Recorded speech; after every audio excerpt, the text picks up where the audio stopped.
Voici une erreur de débutant. Ici, on a un compte Substack auquel je suis abonné et puis j'ai vu passer donc cette comparaison entre la performance du S&P 500 sur 10 ans, annualisée, donc 13,8% en moyenne, et la performance des gestionnaires de fonds qui se positionnent sur des large cap US à de 12,3%. Alors qu'est-ce qu'il y a derrière les gestionnaires de fonds? On ne sait pas. Mais moi, la chose qui me fait réagir là, c'est la manière dont les gens commentent en fait ce post et où ils rigolent en mode ah là là, qu'est-ce qu'ils sont mauvais ces gestionnaires de fonds, ils font moins bien que le S&P 500. Et puis c'est le narratif que l'on entend là depuis quelques années, avec lequel moi je suis absolument pas à l'aise. C'est-à-dire bah, il suffit d'investir sur le S&P 500 et d'attendre parce que de toute manière, en fait, ça performe depuis 20, 30 ans, je me rappelle plus exactement les chiffres, de peut-être 11% annuel. Et donc c'est ce genre de réflexion qu'on peut avoir là. Ok, on n'a pas besoin d'être son propre gestionnaire de fonds, il faut juste, bah voilà, juste prendre 2 heures par semaine et on peut faire au moins 20% par an en investissement. Pour moi, vraiment, ça, c'est des réflexions en fait de débutants. Où je comprends, c'est attrayant la simplicité de se dire j'ai juste à mettre mon fric sur le S&P 500, ça va performer et comme ça j'ai ma retraite qui est assurée et puis je fais grossir mon patrimoine, c'est hop hop hop, c'est magique. C'est oublié ce genre de moment. Là, je montre le graphique du S&P 500 et c'est pour ça que c'est important de le comprendre. Il ne faut pas juste regarder la performance. Et ça me fait penser aussi à ces gens qui vont commenter en disant oh t'aurais mis sur le Bitcoin, oh t'aurais fait x10 en quelques années.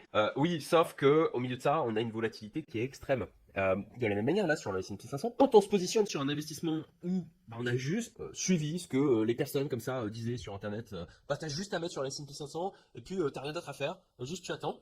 Bon, moi j'aimerais bien savoir comment ces personnes réagissent quand on se prend en moins 35%, comme là au niveau de la crise Covid, en quelques jours. Vraiment, moi j'aimerais bien savoir comment ces personnes réagissent psychologiquement, émotionnellement quand elles voient ce genre de choses.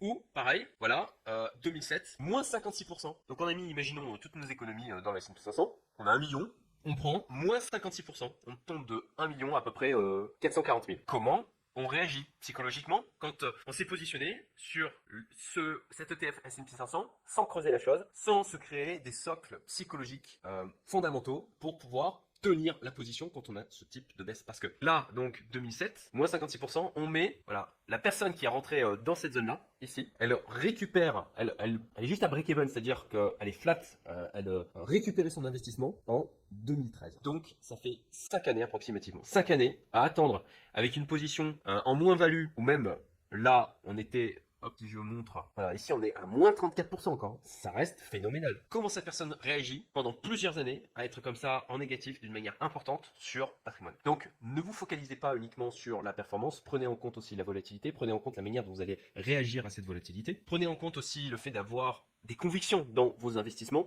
de manière à ce que quand la tempête est là, vous soyez assez fort pour vous accrocher au bassin.